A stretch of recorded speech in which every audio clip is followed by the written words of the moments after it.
નમસ્કાર, આપ જોઈ રહ્યા છો સ્પાર્ક ટુડે ન્યૂઝ। આજે ગુડ ફ્રાઇડે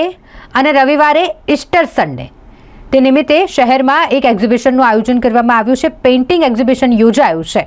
ગુડ ફ્રાઇડે અને ઇસ્ટર સન્ડેને ધ્યાનમાં રાખતા ગુડ ફ્રાઇડેનું શું મહત્વ છે, શા માટે તેને ગુડ ફ્રાઇડે કહેવામાં આવે છે, તેનો એક સંદેશો લોકો સુધી પહોંચાડવા માટે તેને લગતી પેઇન્ટિંગ્સ આ એક્ઝિબિશનમાં ખુલ્લી મૂકવામાં આવી છે, જેનું આયોજન શહેર કીર્તિ મંદિર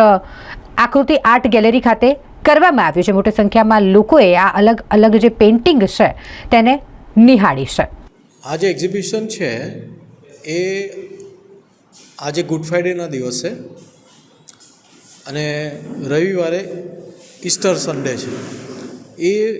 નિમિત્તે આ એક્ઝિબિશનનું આયોજન આકૃતિ આર્ટ ગેલેરીમાં કરવામાં આવ્યું છે। વડોદરા આકૃતિ આર્ટ ગેલેરી કીર્તિ મંદિર એના પ્રાંગણમાં કરવામાં આવ્યું છે અને આ એક્ઝિબિશન ગુડ ફ્રાઇડે નિમિત્તે છે એટલે ખાસ એનો જે મુખ્ય વિષય છે એ ગુડ ફ્રાઇડે શા માટે ગુડ કહેવામાં આવે છે, જ્યારે પ્રભુ ઈસુ ખ્રિસ્ત વધસ્તંભ પર મરણ પામ્યા છે અને એટલે શા માટે એને ગુડ કહેવામાં આવે છે કે જ્યારે મરણ થયું છે, તો એનો જે સંદેશ છે એ છે કે વધસ્તંભ પર મરણ પામીને જાણે કે પ્રભુ ઈસુ ખ્રિસ્તે આપણને પાપની માફી અને જીવન આપ્યા છે। મનુષ્ય જે છે એ પાપની સમસ્યાના લીધે જાણે કે ઈશ્વરથી વિમુખ ગયો છે, ઈશ્વરથી વિમુખ થયો છે અને ત્યારે માણસનું કેવી રીતના એની પતિત અવસ્થામાં એના પાપની અંદર માણસનું ઈશ્વર સાથે સમાધાન કેવી રીતે થાય,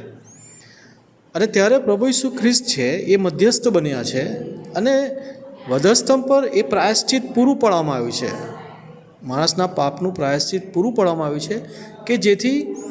માણસ જે છે આ મધ્યસ્થ દ્વારા ઈશ્વર સાથે એનું સમાધાન થાય। ઈશ્વર પ્રેમ છે, ઈશ્વર પવિત્ર છે, ઈશ્વર પાપને ધિક્કારે છે પણ પાપીને ચાહે છે અને એટલા માટે પ્રભુ ઈસુ ખ્રિસ્ત દ્વારા વધસ્તંભ પર પાપોની માફીને માટે આ પ્રાયશ્ચિત પૂરું પાડવામાં આવ્યું છે અને એટલે આપણે ગુડ ફ્રાઇડે ને ગુડ કહીએ છીએ। આ પેઇન્ટિંગ જે એક્ઝિબિશન છે, શું માનો છો, કેટલા દિવસ ચાલવાનું છે, શું લોકોને મેસેજ આપો છો? આ એક્ઝિબિશન જે છે એમાં લગભગ 33 ઓઇલ પેઇન્ટિંગ્સ પ્રસ્તુત કરવામાં આવે છે અને એમાં એ રવિવાર સુધી એ ચાલુ રહેશે અને સવારે 10:30થી સાંજે 7:30 સુધી આ એક્ઝિબિશન ખુલ્લું રહેશે અને આ એક્ઝિબિશનની અંદર જે મુખ્ય જે 5 વિષય બતાવવામાં આવ્યા છે, એક તો પાપની સમસ્યા, બીજું ઈશ્વરનો પ્રેમ અને પવિત્રતા, ત્રીજી બાબત પ્રભુ ઈસુ ખ્રિસ્તનું દેવત્વ અને ચોથી બાબત પાપનું પ્રાયશ્ચિત અને પાંચમી બાબત જે છે એ આપણો પ્રતિભાવ અને